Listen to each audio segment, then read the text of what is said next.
Inaitwa tukutane field, manake tukutane site ili tuje kufanya kazi za chama.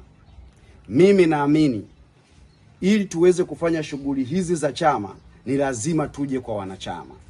Ukweli usiojificha kwenye chama hiki, bosi wetu ni mwanachama. Sisi viongozi wote tunawatumikia wanachama, ni watumishi wa wanachama. Na nitoe maelekezo. Kuna watu wanafikiri wao ni wakubwa, wanaweza kufanya chochote kwenye hiki chama. Wanaweza wakajiamulia mambo. Mimi kwa sasa ndo naongoza kanda hii na nitoe maelekezo. Natoa maelekezo kuanzia viongozi wote wa kanda, viongozi wa mikoa, viongozi wa wilaya, viongozi wa majimbo mpaka msingi, watoke maofisini waende wakakutane na wanachama, wapeleke ajenda za chama kwa wanachama. Wakaongea habari ya Free Tundu Lissu, wakaongea habari ya katiba mpya, wakajadili matatizo ya wananchi na wanachama huko, sio kubaki maofisini. Kwa sababu sisi wote viongozi, mabosi wetu ni wanachama, hatuna bosi mwingine.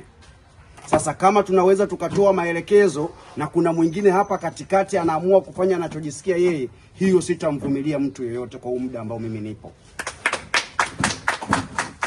Kama kuna mtu anafikiria ni bosi kuliko Chadema, atatupisha kwenye chama hiki. Bosi pekee tunayemtumikia kwenye chama hiki ni Chadema. Hatuna bosi mwingine. Mimi kiongozi wa kanda na kiongozi wa msingi, kiongozi wa tawi, kiongozi wa wilaya, kazi yetu ni kwenda kuwatumikia wanachama wa Chadema.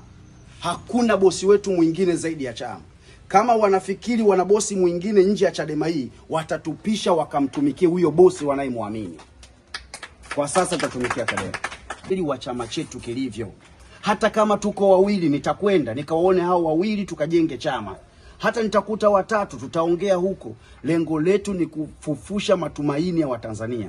Watanzania wako tayari na chama hiki. Shida tuko hapa kwenye hatua za viongozi wetu. Tumekuwa wajanja. Watanzania ndio maana ukiona tukienda kwenye mikutano ya hadhara, watu wanatupokea na tuko vizuri. Lakini tukija ndani kuna watu wanademadema. Hili jambo hatutalikubali. Tutabadilishana kweli kweli. Hata leo kateuliwa, nasema mimi nimeteuliwa na katiba. Kama hutafanya kazi ya Chadema, utaondoka, atakuja anayefanya kazi. Huo ndio ukweli.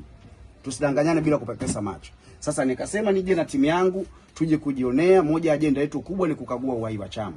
Tuje kuangalia kweli huko Mtwara vijijini kupo kweli. Watu wapo, viongozi hao tunao. Kama hatuna tunafanyaje, tunatokaje? Ni shughuli za kiutendaji, watatoa maelekezo namna ya kwenda. Lakini mimi nimekuja lengo ni jioni.